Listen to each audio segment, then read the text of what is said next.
Nasa linya po natin ngayon si dating Senate President at Justice Secretary Franklin Drilon. Alamin natin ano ba ang tama. Pwede bang ipabasura agad ang isang impeachment articles of impeachment laban sa sino mang impeachable official nang hindi pa nasisimulan ng trial? Yan. Magandang hapon po Senate President Drilon. Live po kayo sa DCBB. Magandang hapon po. Good afternoon, Dueng. And Weng. Hapon po. Maraming salamat po. Pakipaliwanag nga po yung Senate President. Pwede po bang mangyari yun? Is that allowed sa ilalim po ng saligang batas natin? Hindi po. Sa ilalim ng saligang batas, ang tungkulin ng Senado ay dinggin ang impeachment complaint. Nakalagay maliwanag sa saligang batas. Upon receipt, they shall hear it forthwith.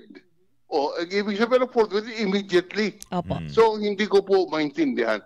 Lahat po ito na sinasabi, hindi na pwedeng dinggin sa 20th Congress. Saan po galing yan? Wala pong basihan yan. Pangalawa, mas importante, yan pong mga argumento ay wala nang ibang purpose kung hindi itago ang katotohanan sa pamamagitan ng mga technicalities na wala naman sa lugar. Kaya sa akin po, alam mo, kahit si Vice President Sara Duterte, sinasabi, dinggin na natin. Gusto kong maipaliwanag sa taong bayan kung ano lahat ito. Kaya sa kanya, pwede na. Hindi ko po maintindihan itong mga dating kasama sa Senado kung bakit lahat na technicalities ay nilaraise para lang po na hindi malaman ng taong bayan kung ano ang katotohanan. At uulitin ko lang, wala pong basehan ang sinasabi nilang hindi pwedeng itawid sa 20th Congress. Dahilan po ang Senado ay tawag nating continuing body. Hindi naman po yan tumitigil ang buhay. Ngayon, alam niyo po, yung impeachment court ay gaya po yan ng Korte Suprema. Ang pag nagpalit ng miyembro ng Korte Suprema dahil may nag-retire, may bagong na-appoint. Opo. Hindi ibig sabihin na yung bagong set of justices hindi po pwedeng dinggin yung mga pending cases dahil sa ang authorized na mag-dinig, mag-hear ng kaso ay yung Court Suprema. Yan po ang isang body, hindi po yung mga individual na mga justices, kung hindi yung Supreme Court, yung collegial isang body po. Yan po ang magkaiba po yung collegial body, yun pong impeachment court. Magkaiba po yan doon sa mga miyembro ng impeachment court ng mga senator judges. Yung ulitin ko lang, hindi po magkapareho ang senator judges at saka yung impeachment court. Magkaiba pong personality yan. Okay. Paano po kung sa ngayon, may pinapaikot na ni Senator Bato de la Rosa po yung draft resolution. Pag nakakuha po yun na sapat na bilang ng mga senador, tatayo ba yung ganong klase ng resolution, Senator, kung halimbawa po na i-present yun sa plenaryo?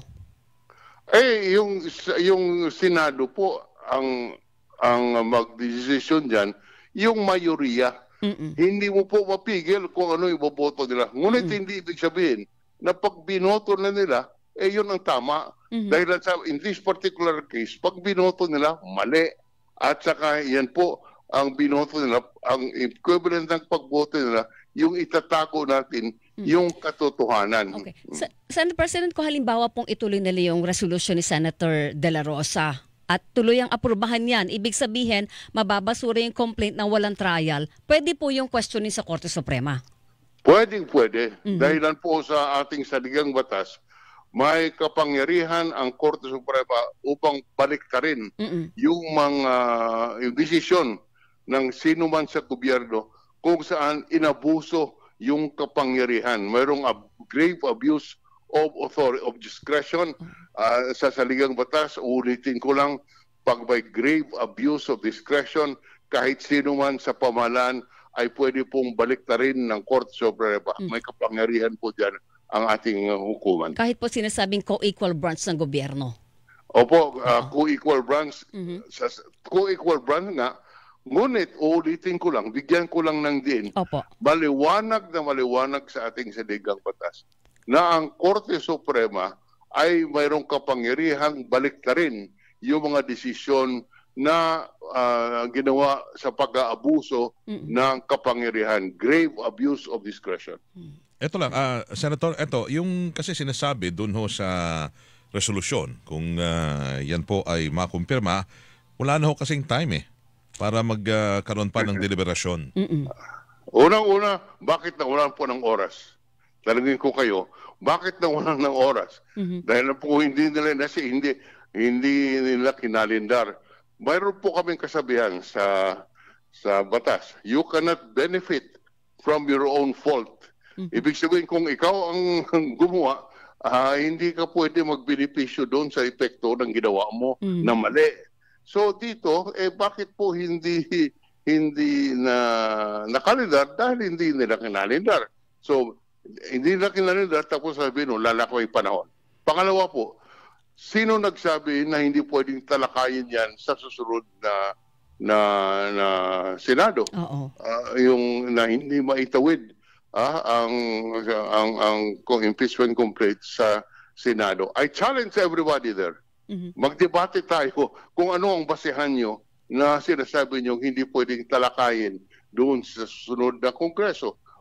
Sa saligang batas natin, ang tungkulin ng Senado is to hear forthwith the complaint. So hindi po tama at sa akin mali po na hindi pwedeng dinggin ng susunod ng Kongreso. Okay, so halimbawa po tumawid na.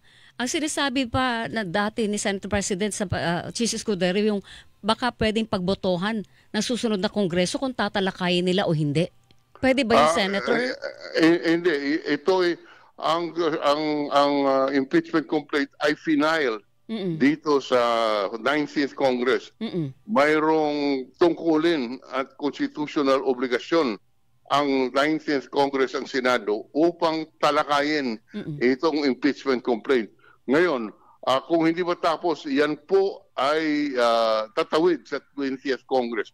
Hindi po ako naniniwala na kailangan pagbubotohan ulit. Dahilan sa yan po ay nasa Kongreso na at ang tungkulin ng Kongreso, hindi po pagbubotohan kung hindi dinggin hanggang matapos to hear forthwith. Wala pong sinasabi. Ibig nang sabihin, pwede nilang baliwalain ang kanilang tungkulin sa pamamagitan ng pagboto. Opo. Sir, doon pa sa mga previous impeachment natin, like halimbawa kay dating Pangulong Erap, kay Margarita Gutierrez, kay Mercedes Gutierrez, at kay dating Chief Justice Corona, may tumawid ba ng Congress doon o hindi? Para wala. Wala. Wala. Nandun ako.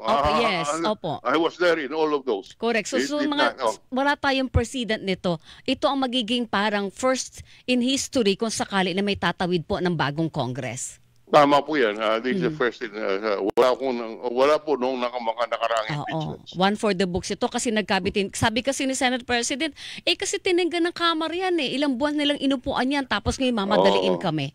Pero ang importante, ang katotohanan. Huwag nating itago ang katotohanan sa ilalim ng mga technicalities. Okay, kung matutuloy ho, kung nyari hanggang sa susunod ho na tawag rito sa susunod na Kongreso, gaano ba katagal itong impeachment trial, Senate President? Yung period po ay nasa kapangyarihan ng impeachment court. Ang impeachment court ang magpapasya kung gaano kadalas ang pagdinig ng kaso. Araw-araw pwede. Opo. Yes. Araw-araw. Okay. Opo. Pero wala ho yan. Kunyari, kasi yung sinasabi kasi wala na silang natitira at 6 na plenary session na lamang natitira at mag-a-adjourn na by June 13. Opo. So itong mga days na to, sa inyong palagay, kung gusto man ituloy ito, sapat pa ho ba ang 2 linggo para magkaroon ng impeachment trial o hindi na rin? Kung talagang gugustuhin, maghapon magdamag yun, Senator. Mula alas 8 ng umaga hanggang alas 12 ng tanghali, mag-lunch break alas 2 ng hapon hanggang alas 10. huwag mo namang sabihin hindi po matatapos yan. Kakayanin kung kakayanin. Ano po. Kaya Opo. lang, kasi mag-a-adjourn sila in 6 days, Senator Tapos ang Opo. balik na ay yung sa zona ni Presidente ng July 28. So talagang kapos na kapos daw. Tapos meron Hindi, pang priority agenda. Teka. Mm-mm. Ang buhay ng 19th Congress ay hanggang Hunyo at 30. Yes. June 30 ang last session, ang last day of the Congress. Yung session sa kalendaryo nila ay hanggang 11th, June 11 lang. Ngunit ang life ng Kongreso, ang 19th Congress ay hanggang June 30. Kaya pwede po impeachment trial mula ngayon hanggang June 30. Yes, kasi nga hindi naman legislation itong gagawin nila, kundi constitutional mandate na impeachment trial. Tama po yan. Parang may magkaroon ng parang tinatawag na special session ba yan? Hindi. Kailangan ba ng magpatawag ng special session? Hindi, di ba? Pwede po.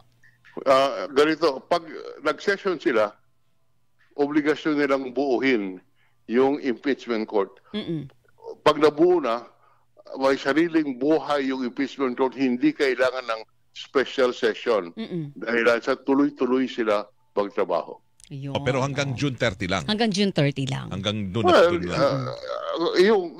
Yung Kongreso, pero pwede pong tumawid hanggang umpisa ng July dahilan po sa ang impeachment trial ay dapat tapusin at wala pong sinasabi ang ating saligang batas na yung mga kasong pending at the end of June, hindi na pwedeng talakayin sa susunod na buwan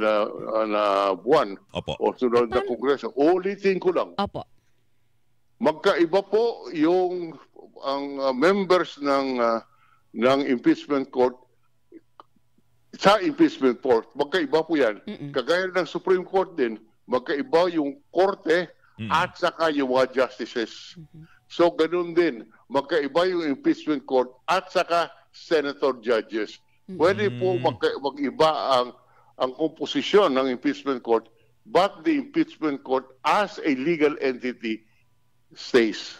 Paano po kung dahil nga ito ay first in history natin, Senator, na may tatawid na impeachment case, hindi po ba? Paano kung tanggihan ng next Congress?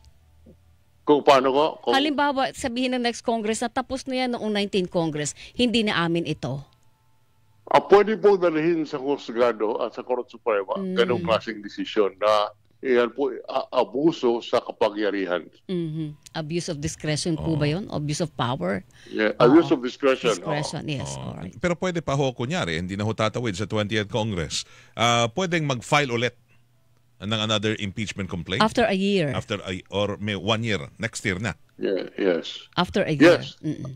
After a year. Pero pwede ba yung i-refile, Senator, halimbawa, itong same impeachment complaint, same content, after a year, kasi mayroong 1 year bar rule, after a year, pwedeng i-refile yung same complaints against the Vice President? Well, pwede kasi hindi naman natalakay eh. Hindi na desisyonan. Hindi desisyonan eh. Alright. Okay. Okay. The way things are going right now with this development, Senator, ano hong pananaw nyo? Magkakaroon pa kaya?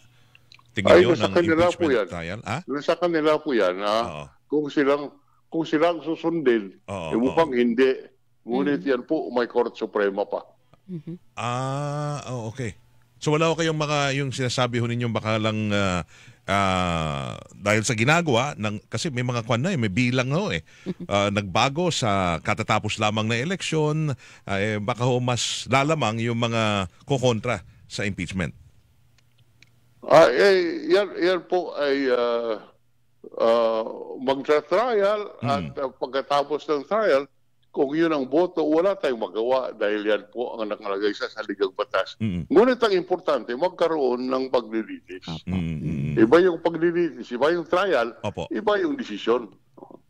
Alright. Senator, maraming salamat po sa mga paliwanag at edukasyon sa amin ngayong hapon. Okay, thank you. Magandang hapon po. Thank you. Nakausap Nakapuso si natin dating Senate President at Justice Secretary Franklin Drilon. Ang kinikilingan, walang pinoprotektahan.